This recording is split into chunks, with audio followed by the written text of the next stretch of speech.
जब भी कोई सेंसिटिव या हाई प्रोफाइल मैटर को लेकर किसी भी कोर्ट का जजमेंट आता है तो हम देखते हैं कि उसके बारे में मीडिया में बहुत कवरेज होता है और मीडिया में उसको लेकर डिबेट्स और इवन डिस्कशंस भी की जाती है। वहाँ पर कहीं पैनलिस्ट होते हैं, कोई उस जजमेंट को लेकर पॉजिटिव बात करता है, लेकिन एक साइड ऐसी भी होती है कि जो उस जजमेंट को क्रिटिकली एनालाइज करते हैं और उस जजमेंट में रही खामियों को भी बताते हैं। और तब हमारे माइंड में एक क्वेश्चन जरूर आता है कि इस तरह से मीडिया पर कोर्ट के जजमेंट को क्रिटिसाइज करना क्या ये कंटेम्प्ट ऑफ कोर्ट नहीं है? और अगर ये कंटेम्प्ट ऑफ कोर्ट नहीं है देन कंटेम्प्ट ऑफ कोर्ट होता क्या है? चलिए आज हम इसे बहुत आसानी से समझते हैं। देखिए, कंटेम्प्ट ऑफ कोर्ट का कोई एग्जॉस्टिव डेफिनेशन नहीं है। वो सिर्फ इतना बताता है कि contempt of court means civil contempt of court and criminal contempt of court. अब ये क्या होता है उसे हम समझते हैं। जब कोई कोर्ट कोई ऑर्डर देता है या हाई कोर्ट या सुप्रीम कोर्ट कोई रीट पास करता है या डायरेक्शन देता है और उस डायरेक्शन, ऑर्डर या इस तरह का कोई भी इंस्ट्रक्शन है कोर्ट का जिसको हमें कंप्लाई करना होता है, we are bound by that order. अब हम उस ऑर्डर का या रीट का या डिक्री का कंप्लायंस नहीं करते हैं तो उसे माना जाएगा civil contempt of court. Example से समझते हैं। आपका कोई प्रॉपर्टी को लेकर डिस्प्यूट चल रहा था ना, उसका एक फाइनल जजमेंट आ गया। कोर्ट ने कहा कि with in this time period आपको इस प्रॉपर्टी का पोजीशन जो अदर साइड है जिसने आप पर केस किया था उसको दे देना है। और अगर आप उस ऑर्डर का कंप्लायंस नहीं करते हो, मतलब कि स्टिपुलेटेड टाइम मान के चलिए 30 डेज या 15 डेज में आप उसका पोजीशन जो अदर साइड है उसको नहीं देते हो, then it will be considered as civil contempt of court. इसी तरह से आपका कोई प्रॉपर्टी में कंस्ट्रक्शन को लेकर डिस्प्यूट चल रहा था। कोर्ट ने कहा कि जब तक कोई फाइनल जजमेंट नहीं आ जाता तब तक आपको यहां पर कंस्ट्रक्शन नहीं करना है। And during the pendency of that proceedings आप उस साइट पर कंस्ट्रक्शन करना स्टार्ट कर देते हो, then it will be also consider as civil contempt of court. अब सेकंड सिचुएशन समझते हैं। आपने बहुत सी बॉलीवुड मूवीज देखी है और आप उससे काफ़ी इन्फ्लुएंस भी हुए हो और समहाउ किसी दिन आपको कोर्ट में जाना पड़ता है और आप उस कोर्ट में जाने के बाद ड्यूरिंग द कोर्ट प्रोसीडिंग्स खड़े होकर चिल्लाने लगते हो और जज साहब को वो सनी देओल का जो सीन है ना, तारीख पे तारीख, वो देखकर आप कुछ भी बोलने लगते हो, या विटनेस बॉक्स में जो विटनेस खड़े हैं उनको आप थ्रेटन कर दो या ऐसी कोई हरकत करते हो जिससे कोर्ट की जो प्रोसीडिंग्स है वो डिस्टर्ब हो रही है, या कोर्ट का जो एज एन इंस्टीट्यूशन उसका जो एक बेंचमार्क है, उसकी जो एक रेपुटेशन है, उसे आप स्कैंडलाइज कर देते हो, तो उसे माना जाएगा क्रिमिनल कंटेम्प्ट ऑफ कोर्ट। इसी तरह से आप किसी कोर्ट प्रोसीडिंग्स के बारे में मीडिया में ऐसी बातें कर रहे हो विदाउट एनी एविडेंस कि जिससे कोर्ट का जो एज एन इंस्टीट्यूशन जो लेवल है वो डिमिनिश हो रहा है, या तो जो कोर्ट के जज साहब है उन पर आप पर्सनल एलिगेशन करते हो। This entire trial was a complete and utter farce. The judge is hopelessly corrupt and took instructions from politicians. I defy this captured court and its void rulings. Judgement के merit को लेकर कोई लेना देना नहीं है,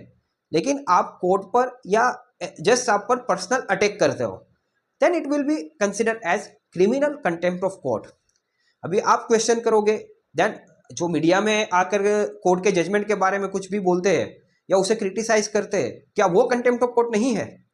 no my friends, it is not the contempt of court, क्योंकि act में इसके एक्सेप्शंस दिए गए हैं जो बताते हैं कि अगर आप किसी कोर्ट के जजमेंट को फेयरली क्रिटिसाइज कर रहे हो उसके मेरिट्स पर, then it is not the contempt of court. मतलब कि मैं मीडिया में जाकर ये बता रहा हूं कि इस जजमेंट में इस फैक्ट्स को या इस एविडेंस को अप्राइज नहीं किया गया या उसे कंसिडर नहीं किया गया, या तो किसी कानून की कोई प्रोविजन को गलत तरीके से इंटरप्रेट किया गया है, then it is not the contempt of court because that is my opinion as per my understanding and I am not there to scandalise and diminish the stature और द लेवल और the reputation of the court. मैं court की reputation पे attack नहीं कर रहा हूं, मैं उस जजमेंट को मेरिट पर क्रिटिसाइज कर रहा हूं which is allowed under contempt of court act 1971। अब एक क्वेश्चन ये भी आता है कि कंटेम्प्ट ऑफ कोर्ट इनिशिएट कैसे होता है। तो देखिए दोस्तों, इसमें हमको समझना है कि अगर सुप्रीम कोर्ट का कंटेम्प्ट हुआ है, हाई कोर्ट का कंटेम्प्ट हुआ है या सबऑर्डिनेट कोर्ट का कंटेम्प्ट हुआ है, क्योंकि तीनों ही केस में थोड़ा प्रोसीडिंग्स अलग है। एंड व्हेन आई से कि कंटेम्प्ट हुआ है, मतलब I am specifically talking about criminal contempt of court, क्योंकि सिविल कंटेम्प्ट ऑफ कोर्ट में जो अग्रीव्ड पार्टी है, मतलब कि अगर मेरे प्रॉपर्टी डिस्प्यूट में कोर्ट ने मुझे ऐसा कहा है कि मुझे उस प्रॉपर्टी को विद इन 15 डेज वैकेट कर देना है, और अगर मैं वो नहीं करता हूँ तो मेरे सामने जिसने केस किया है he will be the aggrieved party, तो वो कोर्ट में एप्लीकेशन देगा या पिटिशन फाइल करेगा that I have not complied with the order. तो वो सिविल कंटेम्प्ट ऑफ कोर्ट में तो वो खुद ही फाइल कर सकता है, लेकिन मैं जब बात कर रहा हूँ क्रिमिनल कंटेम्प्ट ऑफ कोर्ट की, तो उसे कैसे इनिशिएट किया जाएगा, तो उसकी प्रोसीडिंग्स कुछ अलग है। देखिए, अगर सुप्रीम कोर्ट का कंटेम्प्ट ऑफ कोर्ट हुआ है, सुप्रीम कोर्ट के कोई भी जज suo contempt of court initiate कर सकते हैं, या तो फिर जो अटॉर्नी जनरल साहब है या सॉलिसिटर जनरल साहब है वो भी कंटेम्प्ट पिटीशन इंस्टीट्यूट कर सकते हैं, फाइल कर सकते हैं। और अगर किसी इंडिविजुअल को लग रहा है कि एक्स बंदे के किसी कंडक्ट से सुप्रीम कोर्ट का कंटेम्प्ट ऑफ कोर्ट हुआ है, तो वो with the consent of attorney general और solicitor general contempt of court की पिटीशन फाइल कर सकता है। और अगर हम बात करें हाई कोर्ट की, तो in that case high court के कोई भी जज साहब जिन्हें लग रहा है कि किसी बंदे के कुछ कंडक्ट से क्रिमिनल कंटेम्प्ट ऑफ कोर्ट हुआ है, तो वो खुद उसे सुओ मोटो इनिशिएट कर सकते हैं, या तो फिर एडवोकेट जनरल साहब कंटेम्प्ट पिटीशन फाइल कर सकते हैं, या तो फिर अगर किसी इंडिविजुअल को लग रहा है कि किसी के कोई कंडक्ट से, जैसे कि मीडिया में कुछ भी बोल देने से या कुछ भी लिख देने से क्रिमिनल कंटेम्प्ट ऑफ कोर्ट हुआ है against the high court, then with the permission of the advocate general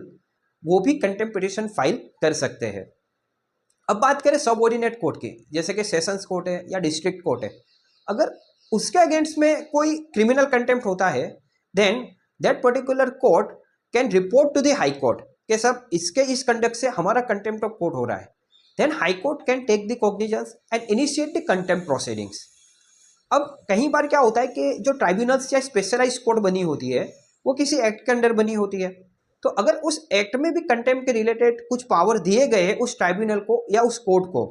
then वो कोर्ट भी बाय सुओ मोटो या तो फिर जो अग्रीड पार्टी है उसकी एप्लीकेशन के बेसिस पर civil contempt of court initiate कर सकता है। Now last and most important question ये है कि कंटेम्प्ट ऑफ कोर्ट की पनिशमेंट क्या है। तो देखिए, अगर ये प्रूव हो जाता है कि आपने कंटेम्प्ट ऑफ कोर्ट किया है, तो उसके लिए एक्ट में punishment up to 6 months of simple imprisonment और अप टू ₹2000 फाइन और बोथ, मतलब कि आपको 6 महीने तक की सिंपल इम्प्रिजनमेंट की सज़ा हो सकती है, या तो अप टू ₹2000 का फाइन भी हो सकता है, या दोनों ही सज़ा साथ में हो सकती है। इसका पावर कोर्ट के पास है। तो नेक्स्ट टाइम आप कभी भी किसी कोर्ट के जजमेंट के बारे में कोई बात करें तो आपको ये ज़रूर ध्यान रखना है कि fair criticism is allowed, but allegation against the court or scandalising the court is not permissible. And if you are party to any matter or any suit or any case, then you are bound by the order of the court, and if you are aggrieved, then आप उसके against में appeal करिए और stay लीजिए, और अगर stay नहीं मिल रहा then you have to comply with that order, otherwise it will be civil contempt of court। ऐसे ही इंफॉर्मेटिव वीडियोस के लिए stay tune to Arkam speaks.